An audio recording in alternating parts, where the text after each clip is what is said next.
తిరుమలలో భక్తుల రద్దీ కొనసాగుతోంది. ఆదివారం స్వామివారిని 85,823 మంది భక్తులు దర్శించుకున్నారు. ఇక స్వామివారి సర్వదర్శనానికి 8 గంటల సమయం పడుతోంది. 13 కంపార్ట్మెంట్లలో భక్తులు వేచి ఉన్నారు. 23,660 మంది భక్తులు తలనీలాలు సమర్పించారు.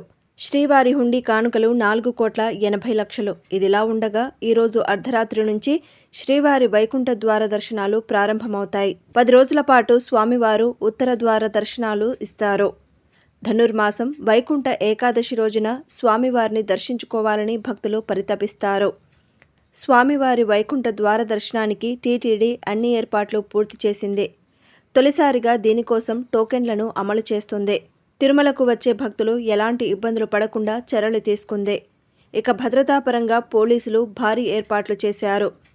జనవరి 8 వరకు వైకుంఠ ద్వార దర్శనాలు కొనసాగుతాయి.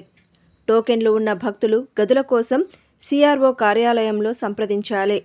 ఉదయం 5 గంటల నుంచి 8 గంటల వరకు భక్తులకు గదులు కేటాయిస్తారు.